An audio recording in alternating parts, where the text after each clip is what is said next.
Hurricane straps help roofs to resist uplift during storm or hurricane force winds. Keep watching for tips on what not to do when installing hurricane straps and why they are important. We can use this in a case where you have a flat member similar to this.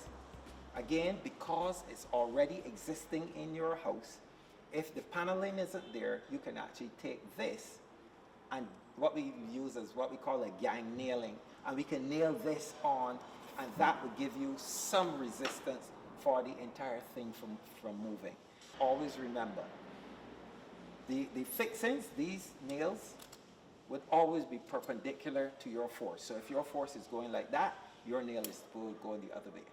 If your force is going, let's say laterally, your nail or your fixing has to go vertically. Whatever it is, your wind force, whatever's going to take it away, your nail has to be in the direction that is opposing it.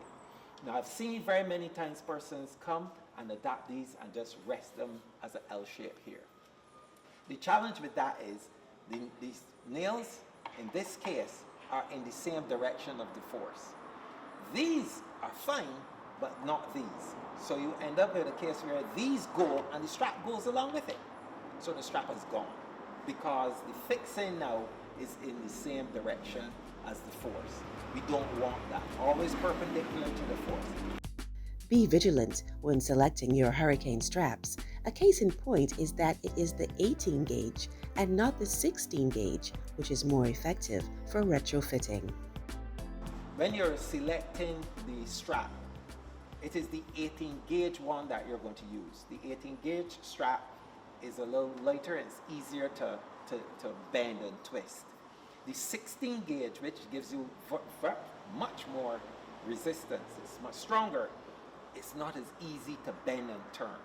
So we are not saying that it's not better. It is better, the 16 gauge is better, but if you have to adapt something and you have to actually turn it, because you can't heat it. As you heat it, you destroy the properties of the material itself. So you have to bend it cold in whatever position. We try as well as much as possible. Try not to beat it. Try to twist it, but if you do have to give it a tap to hold it in position, be careful how you tap it, because what ends up happening is that the hammer would actually make an abrasion on it, and if you're living near to the sea, that's where you get rusting would start. So if you had to hit it and it got bruised, the best thing to do is to just coat it with a bit of paint that you'll be able to at least put back the covering, the coating on it. That will give you a little assistance.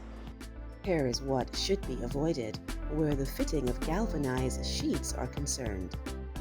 Your fixing of the sheets are also very important. When you're going to fix your sheets, if you're using a corrugated sheet like this, a galvanized nail is the fixing of choice. So the galvanized nail be used, but again, because this is so thin, you usually see the galvanized nail projecting. That is incorrect. That is incorrect. What you need to be able to do is to have that the galvanized nails goes deeply into the timber and that it does not project on the other side. So that's why we advocate that the 2x3 on the sword side is what you will put in here, that when your fixing comes down, it goes deep into the wood. That's what gives you the resistance for the sheeting not to go. The other thing is that towards the edge of the sea sheeting, you try to have your fixings at regular intervals at the edge. The wind starts at the edge by flapping the galvanized sheets. And once it starts that flapping motion, the sheets are unable, and the fixings are unable to hold the sheet in place. So the sheet goes. Once the first piece goes, it is easy for the wind to take all the rest. So the whole thing then will go just because the fixings at the ends were not strong enough. You also have a situation where it may start at the eave. If pressure builds up inside the house sufficiently, it would pretty much suck the roof and everything right off the building. That is possible when you have category 3, category 4, category 5 hurricanes. You can actually suck the roof off. You don't want that to happen. Remember that the ability of your house to resist extreme wind forces is only as effective as its weakest link. So don't forget to strengthen your roof to wall connections with the installation of hurricane straps. You won't be sorry.